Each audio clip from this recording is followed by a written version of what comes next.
144 साल का इंतजार अब पूरा हुआ क्योंकि अब प्रयागराज में लगने जा रहा है महाकुंभ।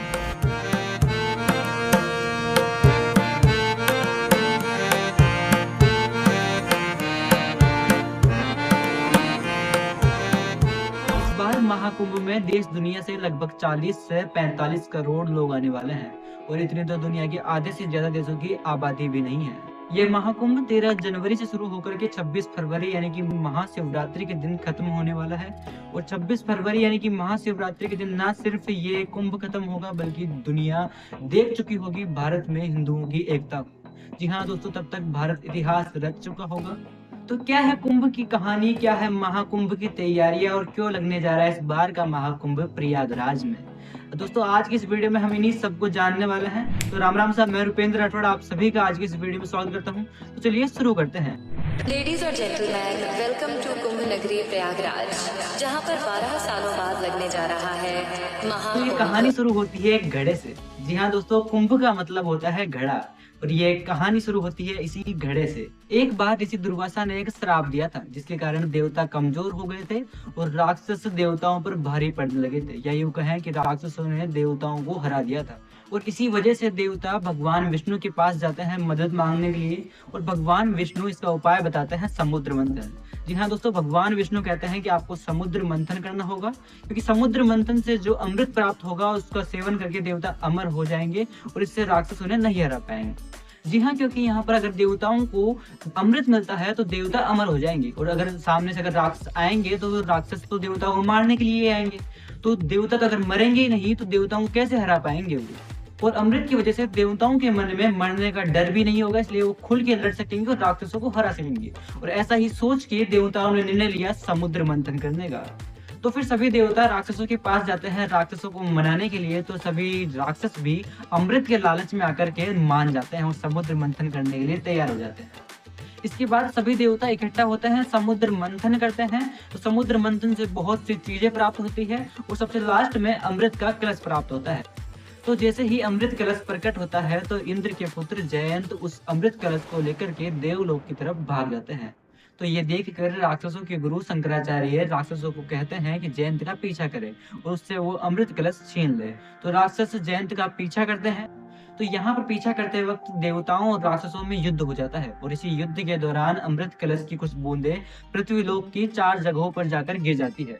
इनमें से पहली जगह प्रयागराज है, दूसरी जगह हरिद्वार है, तीसरी जगह उज्जैनी है और चौथी जगह नासिक है। और इसी वजह से इन चारों जगहों पर कुंभ का आयोजन किया जाता है। तो दोस्तों ये तो है कुंभ की कहानी। तो लेकिन कुंभ 12 सालों में क्यों होता है, इसके पीछे की कहानी भी जान लेते हैं। दरअसल दोस्तों देवताओं का एक दिन पृथ्वी लोक के 1 साल के बराबर होता है। और कहा जाता है कि जयंत जब उस कलश को लेकर के निकले थे तो 12 दिनों में देवलोक पहुंचे थे। और इसी दौरान यानी कि ये जो 12 दिन थे इसलिए ये पृथ्वी के 12 सालों के बराबर हो गया। और इसीलिए कुंभ का मेला 12 सालों में लगता है, कुंभ 12 सालों में लगता है। तो ये है कहानी कुंभ की। वैसे दोस्तों कुंभ भी 3 टाइप के होते हैं, अर्ध कुंभ, पूर्ण कुंभ और महाकुंभ। तो चलिए अब जानते हैं इनको।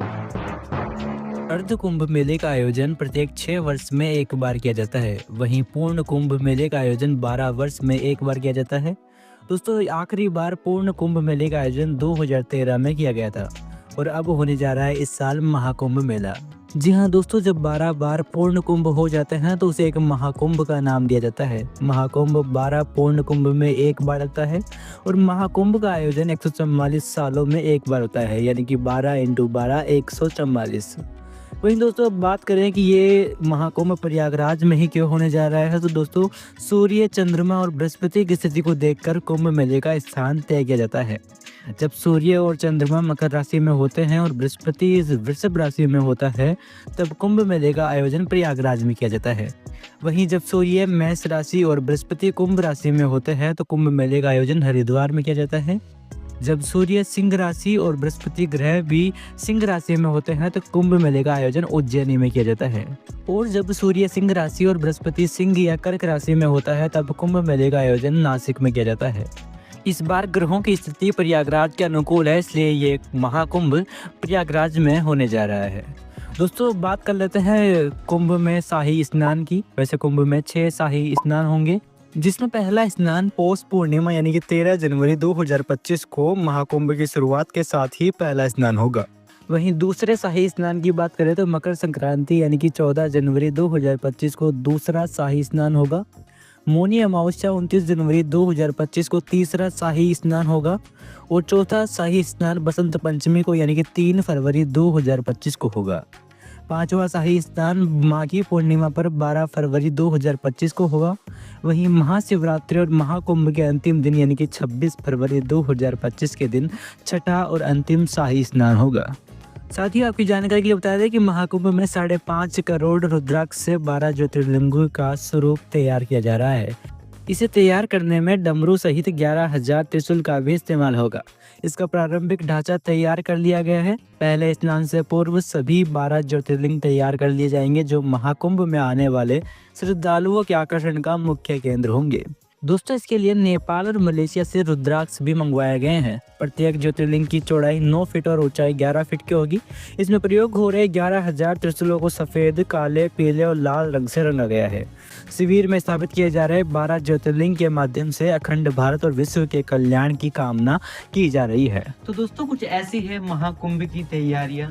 मेरी आपसे भी यही गुजारिश रहेगी कि आप एक बार महाकुंभ में जरूर जाएं, क्योंकि दोस्तों ये मौका बार बार नहीं आता है।